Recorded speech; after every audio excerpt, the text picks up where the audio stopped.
This question was asked in 2022. अब ये question है जो टॉपिक से लिया गया है कि भाई एक डिक्रीजिंग ऑर्डर अरेंज करें एसिडिक स्ट्रेंथ का। जब भी हम बात करते हैं फिनॉल्स की, तो फिनॉल्स क्या करती हैं कि जब भी आप इसको वाटर में डालेंगे,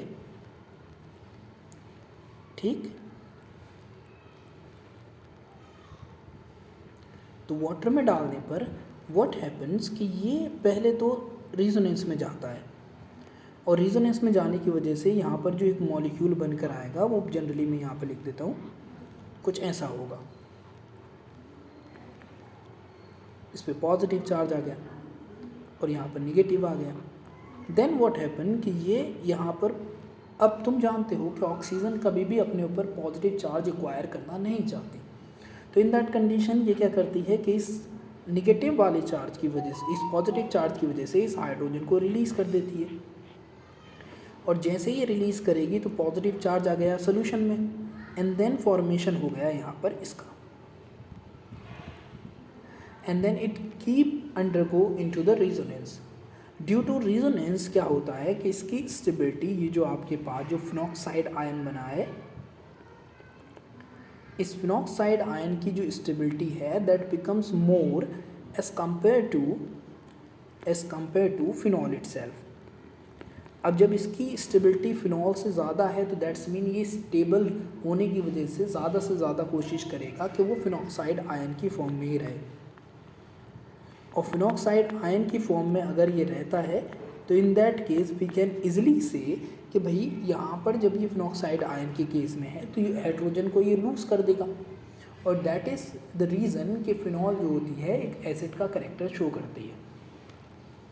नाउ किसी भी फिनॉक्साइड आयन के केस में कौन सी चीज़ है जो उसको ज़्यादा स्टेबल बनाए रखेगी, या एक तरीके से मैं कहूँ कि हाइड्रोजन को लूज़ करने के लिए प्रमोट करेगी कि ये तो होना ही है, या इस चीज़ को पहले से पहले वो क्या करे, हाइड्रोजन को, फिनॉक्साइड आयन को या उसकी एसिडिटी को प्रमोट करे। तो उसके लिए जो सबसे ज़रूरी है कि अगर मोर एसिडिटी चाहिए है तो वहाँ पे होना चाहिए इलेक्ट्रॉन विड्रॉइंग ग्रुप, यानी कि ऐसा ग्रुप जो इलेक्ट्रॉन्स को विड्रॉ कर ले, ठीक, क्योंकि अगर मॉलिक्यूल से इलेक्ट्रॉन को विड्रॉ करेगा तो विड्रॉ करने की वजह से क्या होता है कि उसकी जो अवेलेबिलिटी है जो एक इलेक्ट्रॉन के और हाइड्रोजन के, या फिर मैं इसको इस तरीके से दिखा देता हूँ कि ये मेरा अमोनिया है, ये मेरा ऑक्सीजन है और ये मेरा हाइड्रोजन, ठीक, यहाँ पर ये आ गया फिनॉल, ठीक। इसके अंदर क्या होगा, अगर मैं किसी भी इलेक्ट्रॉन विड्रॉइंग ग्रुप को यहाँ लगाता हूँ, डन, तो इन दैट कंडीशन वो क्या करेगा कि इस वाली ऑक्सीजन से जब इलेक्ट्रॉन खींचेगा तो ये जो बॉन्ड है इनके बीच में, इसकी पोलैरिटी क्या होगी, इंक्रीज कर जाएगी, and when the polarity increases that leads to break off the bond, यानी कि बॉन्ड का क्या होना है, यहाँ पे ब्रेकअप हो जाना है। ब्रेकअप होगा तो यहाँ पर ये ज़्यादा आसानी से सोल्यूशन के अंदर अवेलेबल हो जाएगा, और जब अवेलेबल होगा तो वहाँ पे एसिडिक करेक्टर बढ़ जाएगा। तो हमको क्या पता करना है यहाँ पर कि इलेक्ट्रॉन विड्रॉइंग ग्रुप क्या करते हैं, एक तरीके से एसिडिटी को बढ़ा देते हैं, और फिर यहीं पे सवाल उठता है फिर अगर वहाँ पर इलेक्ट्रॉन रिलीजिंग ग्रुप जुड़े हों तो ऑफ कोर्स उससे एसिडिटी क्या हो जाएगी, कम हो जाएगी।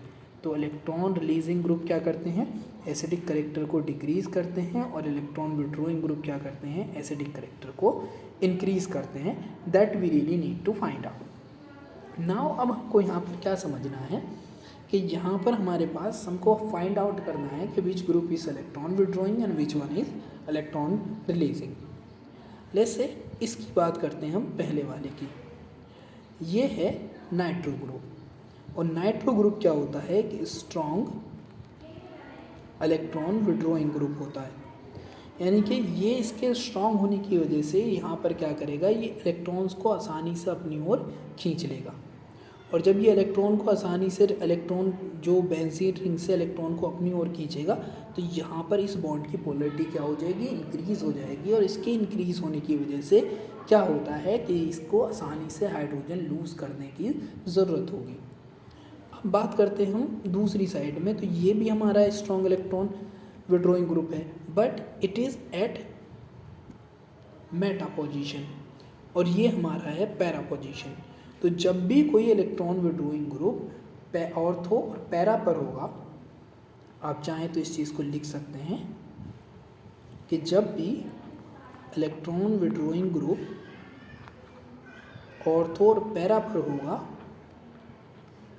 उसका इम्पैक्ट भी क्या होगा, ज़्यादा होगा, यानी कि ये एक तरीके से स्ट्रॉन्गर एसिडिक कैरेक्टर प्रोड्यूस करेगा।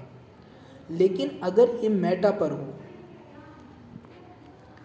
तो मेटा पे जाने की वजह से क्या होता है कि यहाँ पर सिर्फ और सिर्फ ये अपना -I इफेक्ट ही लगा सकता है। तो इसकी वजह से एसिडिक कैरेक्टर को ये मतलब इंक्रीज तो कर रहा है, लेकिन अगर ये ऑर्थो पैरा की कंपेयर में क्या होगा, वीकर शो करेगा। तो in that condition you need to remember कि ये जो होगा पहले वाला और इनके बीच में अगर हम दोनों में कंपेयर करें तो ये हमारा स्ट्रॉन्गर है और ये उससे वीकर है। अब बात करते हैं हम इसकी।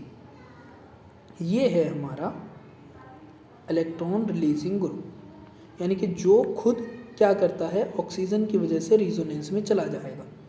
लेकिन इन दिस कंडीशन ये जहाँ पर लगा हुआ है और एक यहाँ पर है, लेकिन हमको बात करनी है विद रिस्पेक्ट टू दिस। तो उसके अकॉर्डिंग जो हमारा ऑर्थो और पैरा पर है, वो अगर ये इलेक्ट्रॉन रिलीजिंग ग्रुप हो ऑर्थो पर और पैरा पर, इलेक्ट्रॉन रिलीजिंग ग्रुप, तो इन दैट कंडीशन जो उसका इम्पैक्ट होगा, यानी कि एक तरीके से बोल सकते हैं कि जो उसका इलेक्ट्रॉन ये इलेक्ट्रॉन को क्या करेगा, इधर डोनेट कर देगा, जिसकी वजह से क्या होगा, पोलैरिटी इसकी क्या हो जाएगी, कम हो जाएगी। और जब इसकी पोलैरिटी कम होगी तो in that condition you will notice कि यहाँ पर इसका जो एसिडिक करेक्टर होगा वो ज़्यादा हो जाएगा, यहाँ पर एसिडिक करेक्टर क्या हो जाएगा, लेस हो जाएगा। तो ये लीस्ट एसिडिक होगा। इसके बाद ये आता है हमारा मेटा पोजीशन पे। तो मेटा पोजीशन पर ये सिर्फ और सिर्फ शो कर सकता है आपका +I effect, but in this condition it also show -I effect. कि अब इन दोनों में से हमको फाइंड आउट करना है कि डोमिनेटिंग कौन सा है, क्योंकि हम जानते हैं कि ये इलेक्ट्रॉन तो दे नहीं सकता, but what it can do, यहाँ पर ये सिर्फ और सिर्फ एक काम कर सकता है कि इलेक्ट्रॉन को ड्यू टू इलेक्ट्रोनिगेटिविटी डिफरेंस अपने ओर अट्रैक्ट कर सकता है। तो that is the question that can be asked और दैट कैन बी अंडरस्टैंड। लेकिन अब हम बात करते हैं इन दोनों मेटा की कंडीशन में। तो भाई ये सा वाला जो है ये स्ट्रॉन्गर है और ये सा वाला जो है वो वीकर है। अब अगर हम ऑर्डर बनाएं तो हमारा सबसे ज़्यादा स्ट्रॉन्गर था ए वाला, स्ट्रॉन्गर एसिड था। देन इसके बाद था हमारा दूसरा वाला, क्योंकि ये ग्रुप जो है ये यहाँ पर बहुत अच्छे से लगा हुआ है, तो ये हो जाएगा बी। एंड देन अगर हम बात करें इसके इंडक्टिव इफेक्ट की वजह से अगर हम बात करते हैं तो फिर सी आएगा। एंड देन यहाँ पर पूरी की पूरी रेजोनेंस हो रही है, दैट्स वाई यहाँ पर हो जाएगा आपका डी। जब हम इस टॉपिक को या इस चैप्टर को पढ़ते होंगे तो उस टाइम हम और डिटेल में बात करेंगे कि how these things really works. तो यहाँ पर आपका ऑप्शन नंबर है 1, and through this condition you can understand. Now the important thing that you really need to go through, that is कि acidity, चाहे हम कहीं पर भी बात कर रहे हों, is proportional to electron withdrawing group and inversely proportional to electron releasing group। ठीक, तो जहाँ पे इलेक्ट्रॉन रिलीजिंग ग्रुप होंगे उसकी कंपेयर में इलेक्ट्रॉन विड्रॉइंग ग्रुप क्या करते हैं, एसिडिटी को ज़्यादा इंक्रीज कर देते हैं। चाहे ये केस आपका फिनॉल का हो या फिर कार्बोक्सिलिक एसिड का हो, दोनों पे सिमिलर ही अप्लाई होता है। तो you need to understand this, okay. And then अगर हम बात करते हैं ऑर्थो और पैरा के केस में, तो इलेक्ट्रॉन विड्रॉइंग ग्रुप का इम्पैक्ट क्या होगा, हाई होगा। लेकिन वहीं पर अगर हम बात करेंगे मेटा के केस में इलेक्ट्रॉन विड्रॉइंग ग्रुप लगा हो तो ये क्या हो जाएगा, लेस इफेक्ट शो करेगा। किसकी कंपेयर में, ऑर्थो और पैरा की कंपेयर में। लेकिन अगर वहीं पर ऑर्थो और पैरा पर इलेक्ट्रॉन रिलीजिंग ग्रुप लगे हों तो इन दैट कंडीशन कि उसकी जो एसिडिटी हो जाएगी वो लीस्ट हो जाएगी। और अगर हम यहीं पे बात करते हैं कि अगर कोई इलेक्ट्रॉन रिलीजिंग ग्रुप जुड़ा हो मेटा पर, तो इसकी कंपेयर में इसका इफेक्ट क्या होगा, ज़्यादा रहेगा। यानी कि एक तरीके से हम बोल सकते हैं कि अगर हम रिलीजिंग की बात कर रहे हैं तो इसके केस में जो है मोर एसिडिक होगा हमारा,